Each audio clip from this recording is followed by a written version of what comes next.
Welcome back to Ageless Living. This is Dr. Tong Lee, your host, here at Voice America World Talk Radio. Um, we've been talking about Eastern and Western different ways of looking at health, how to achieve health. By the way, I have a combination of background in Western medicine and Eastern medicine. I'm a board certified anesthesiologist. I see a lot of surgeries. I take care of a lot of surgical patients. I feel very fortunate to be exposed to all these new and various procedures. I also feel very fortunate to know the other part of the world, that is Chinese traditional medicine. Through all these years of practice, I feel like I really want to get the message out that we have a lot power over our own health. Healthy people don't need to go to the doctors, at least not that often. The sick ones do. So if we can maintain our health, we won't need to have so much medications, which can be toxic or having side effect for you. Can I ask you a question? What do you think of 85% of the illness is psychosomatic? Well, psychosomatic is Mind-induced. yeah. Frankly, I'm not a expert in the the psychology. I mean, I have some basic training, but not an expert. I think a lot of diseases can manifest a lot of mental diseases or even stress, not quite to the degree of diseases, can manifest in the physical stress form or disease form, but not 100% of it. But I do think, this is a great question actually, I do think all local diseases are related to our global health. I love the word global. I mean, even though our body's not a globe, hopefully. So that is to say, if you have a headache, it's not necessarily just something's wrong with your head. It could be your head, it could be your liver, it could be your heart, it could be something else, and it could be your mind, like stress. If you have too much stress, you could be having problems manifested in different areas of body. Headaches in Arizona, we look at dehydration, number one first. Absolutely. Dehydration is not necessarily in the head. It's a global problem. That's a great example. So if you have dehydration, the blood vessels constrict in your body, and that actually can contract some of the meninges. That's one mechanism. There are other ways too. You can have headache from just dehydration. Do you treat just your head? No, you treat the person. That's the thing about the Eastern medicine that's more emphasizing.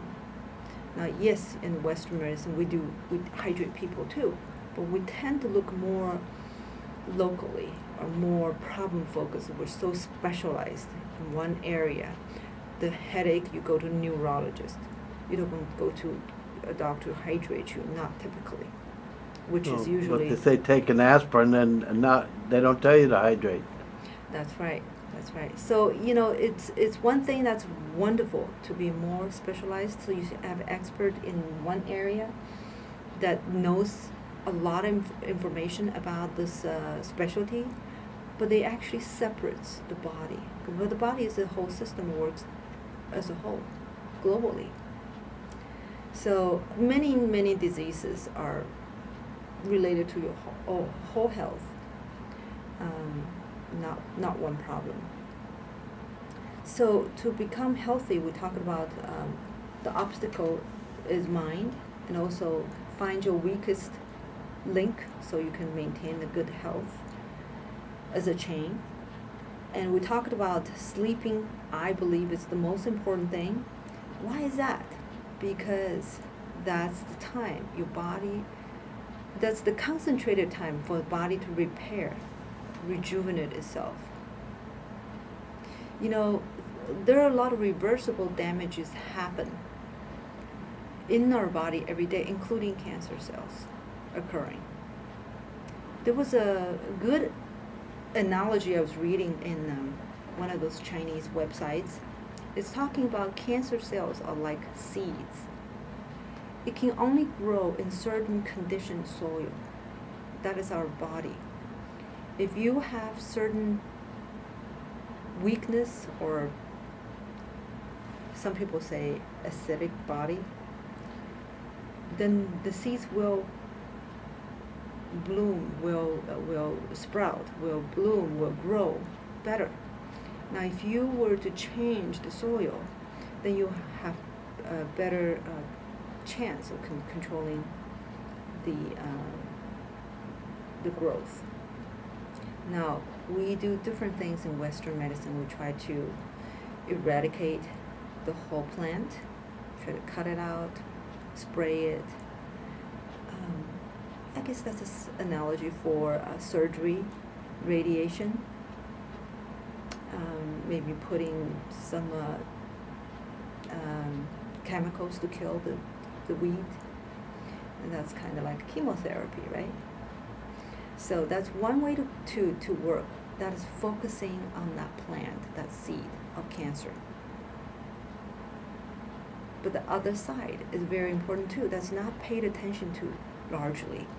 Now there's some internet awareness. People are becoming more aware how to change your body so the cancer cells can grow. And that is changing your body to make it healthier. So sleep is related to conditioning of that soil. And also the functioning of your body to repair, to eradicate the unwanted, and to stay healthy is a basic, and sleeping is a basic need to stay healthy.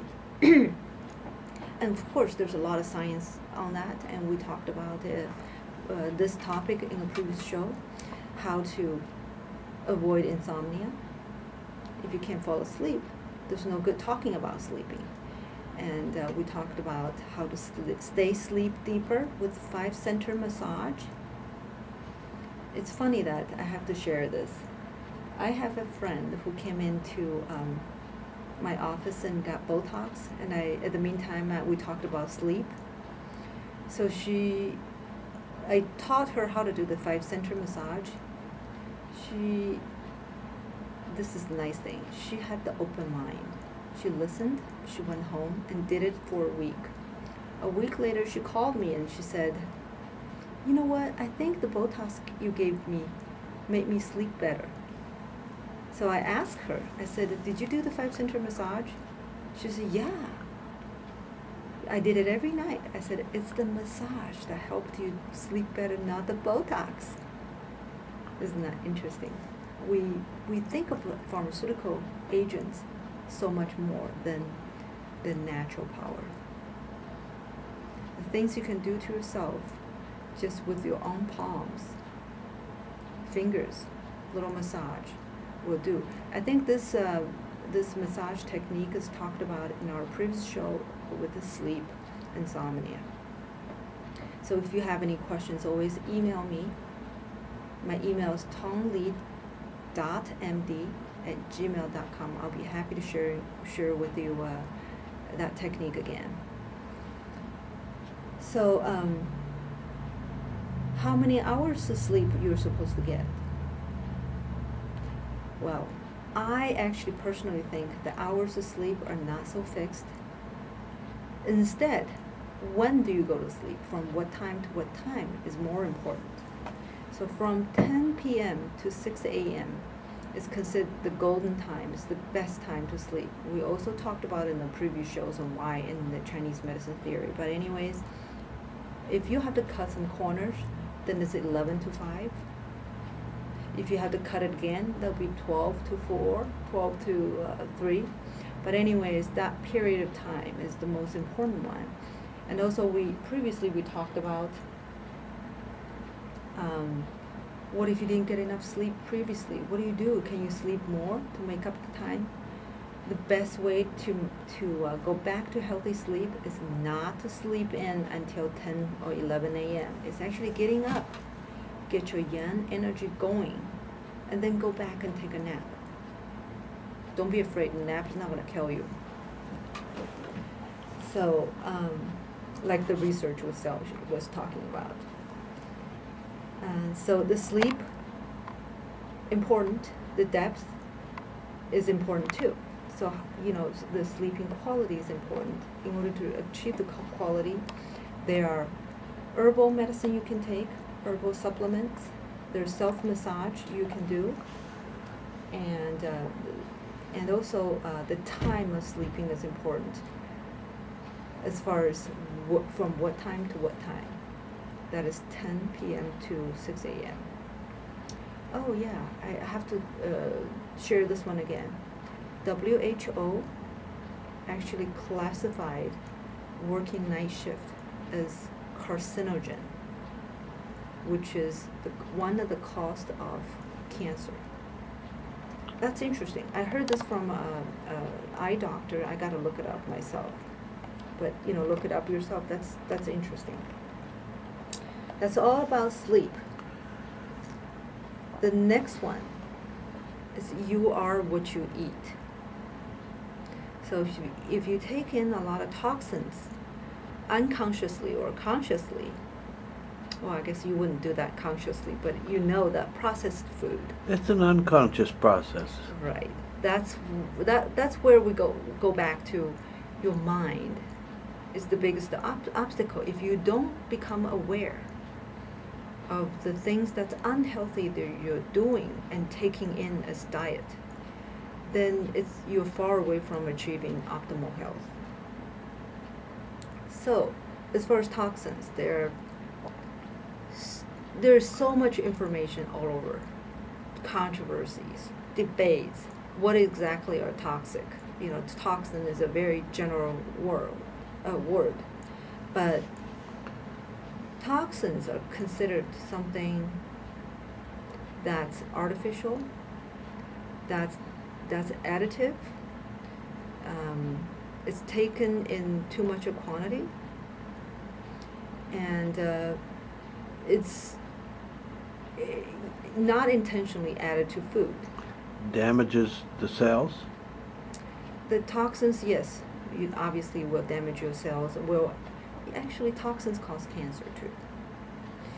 The cancer process is complicated, and the gene mutation is caused by a lot of chemicals and radiation. It's the most common ones.